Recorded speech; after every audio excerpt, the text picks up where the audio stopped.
কলকাতার medical college hospital চত্বরে প্রতিবাদ সভা করলেন এসএফআই কর্মী সমর্থকরা। নিট ও ইউজিসি বাতিলের দাবি নিয়ে এই প্রতিবাদ সভা। কলকাতা থেকে বিশ্বজিৎ নস্করের রিপোর্ট, আরজিএম নিউজ। আমি ডাক্তার অনুরণ পাল, আমি এসএফআই পশ্চিমবঙ্গ রাজ্য কমিটির সদস্য এবং সারা রাজ্যে মেডিকেল ছাত্র আন্দোলনের কেন বিক্ষোভ? আজকে বিক্ষোভ আপনারা দেখেন যে শেষ কিছু বছর ধরে, মানে বছর বলতে মাস ধরে বিভিন্ন ধরনের পরীক্ষা নিয়ে অব্যবস্থা চলছে। প্রথমে নিট ইউজি নিয়ে দুর্নীতির কথা সামনে এলো, সেটা নিয়ে মানে এনটিএ আমরা বলেছিলাম স্ক্র্যাপ এনটিএ। তারপরে নেট পরীক্ষা, সেটাও পরীক্ষা হওয়ার পরের দিন বাতিল হয়ে গেল। কালকে আপনারা জানেন আজকে সকালে নিট পিজি এক্সাম হওয়ার কথা ছিল, পরীক্ষা হওয়ার ঠিক 12 ঘন্টা আগে সেই পরীক্ষা হঠাৎ করে ক্যান্সেল করে দেওয়া হলো। আপনারা সবাই জানেন এই নিট পিজি হচ্ছে ডাক্তারিদের স্নাতকোত্তর পরীক্ষা, যারা হয়, যারা জুনিয়র ডাক্তার হয়ে যায়, পাস করে যায়, তারা পরীক্ষা দিয়ে এমডিএমএস করে। তারা এই হসপিটালে ছুটি নিয়ে তারা পরীক্ষা দেওয়ার জন্য, কারো সিট পড়েছিল বর্ধমানে, আরো অনেকের পড়েছিল বাইরের রাজ্যে, তারা কেউ সেন্টারে পৌঁছে গিয়েছিল, কেউ রাস্তায় ছিল। সেই অবস্থায় তাদেরকে জানানো হয় যে তারা তাদের অব্যবস্থার জন্য তারা পরীক্ষা নিতে পারছে না। এই জন্য সেই একটা বড় অংশের ছাত্রছাত্রী মানে বিভৎস রকম মানসিক মানে সমস্যার মধ্যে পড়েছে। এবং তারা যেহেতু বিভিন্ন হসপিটালে স্বাস্থ্য পরিকাঠামোর সাথে যুক্ত, তারা একটা দিন ছুটি নিয়ে তারা পরীক্ষা দিতে গিয়েছিল, কিন্তু তারা পরীক্ষাটাও দিতে পারলো না। উপরন্তু এই হসপিটালের স্বাস্থ্য পরিষেবাগুলো এই দিনটার জন্য ব্যাহত হলো।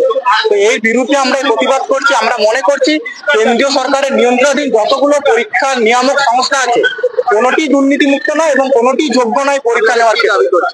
আমরা দাবি করছি যে এই পরীক্ষা নিয়ামক সংস্থাগুলো যেগুলো আছে, যার অব্যবস্থার কারণে লক্ষ লক্ষ ছাত্রছাত্রী, সে ডাক্তারি ছাত্রছাত্রী হতে পারে, সাধারণ ছাত্রছাত্রী হতে পারে, রিসার্চ স্কলার হতে পারে, যারা আজকে এই মানে চরম দুর্ব্যবস্থার মধ্যে পড়ছে, সেই নিয়ামক সংস্থাগুলোর বিরুদ্ধে যথাযথ তদন্ত করা হোক। এবং এই লাখ লাখ কোটি কোটি টাকা খরচ হয় এই সংস্থাগুলোকে চালাতে, তাদের এই সংস্থা নিয়ামক এই সবকিছু করতে, সেগুলো আমার আপনার মানুষের সাধারণ ট্যাক্সের টাকা।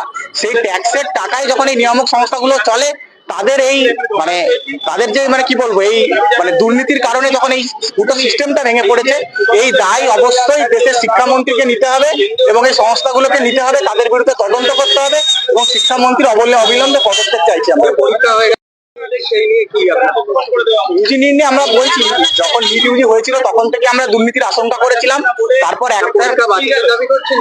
আমরা নিট ইউজি পরীক্ষা বাতিলের দাবি আমরা বলছি যে দুর্নীতি যেটা হয়েছে তার সঠিক তদন্ত হোক এবং এর সাথে যারা জড়িয়ে আছে, কোটি কোটি টাকা যারা খরচ করে, যারা হচ্ছে মানে দুর্নীতির মাধ্যমে সিটগুলো কিনেছে, তাদের তদন্ত। কারণ আমরা যদি পরীক্ষা বাতিলের দাবি করি, তাহলে যারা স্বচ্ছভাবে পরীক্ষা দিয়েছে তাদের সাথে কিন্তু ইনজাস্টিস করা হয়, কারণ তারা বলবে আমরা আবার কেন আরেকবার পরীক্ষা দিতে চাইবো। এটাই আমাদের বক্তব্য। ঠিক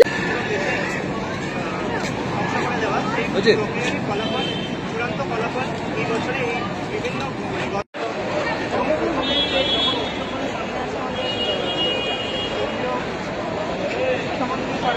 তাদেরই সরকারের কিছু এজেন্সি বলে যে না দুর্নীতি হয়েছে এবং এই নিয়ে আমরা তদন্ত চালাচ্ছি।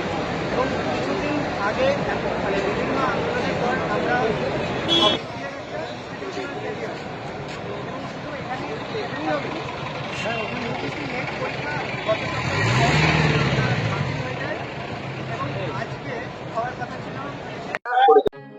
এখন আপনার বাড়ি, অফিস এবং দোকানকে সুরক্ষিত রাখুন টোটাল সিকিউরিটি সলিউশনের সাথে। আমরা বিভিন্ন নামি দামি ব্র্যান্ডের সিসিটিভি ও সিসিটিভি সংক্রান্ত যাবতীয় অ্যাক্সেসরিজ বিক্রয় করার পাশাপাশি সার্ভিসও প্রোভাইড করে থাকি। টোটাল সিকিউরিটি সলিউশন একটি নির্ভরযোগ্য প্রতিষ্ঠান যা 24/7 সার্ভিস প্রোভাইড করে থাকে। তাছাড়া এই প্রতিষ্ঠান দীর্ঘদিন ধরে যত্ন সহকারে দোকান, বাড়ি, কারখানা, স্কুল, নার্সিংহোম, হোটেল, রেস্টুরেন্ট, শোরুমগুলিতে পরিষেবা দিয়ে চলেছে। আমাদের এখানে প্রশিক্ষণপ্রাপ্ত টেকনিশিয়ান দ্বারা কাজ করানো হয়। আমাদের ঠিকানা গার্ডেন রিচ, মেটিয়া ব্রুজ, কলকাতা 700024। বিশদে জানতে যোগাযোগ করুন 7003047447। লাইক, শেয়ার, ফলো করুন আমাদের ফেসবুক পেজ আরজিএম নিউজ ও ফলো করুন ইনস্টাগ্রাম, ফলো করুন আমাদের আরজিএম নিউজ। সঙ্গে থাকতে দেখতে থাকুন আরজিএম নিউজ, আপনার এলাকার খবর সবার আগে।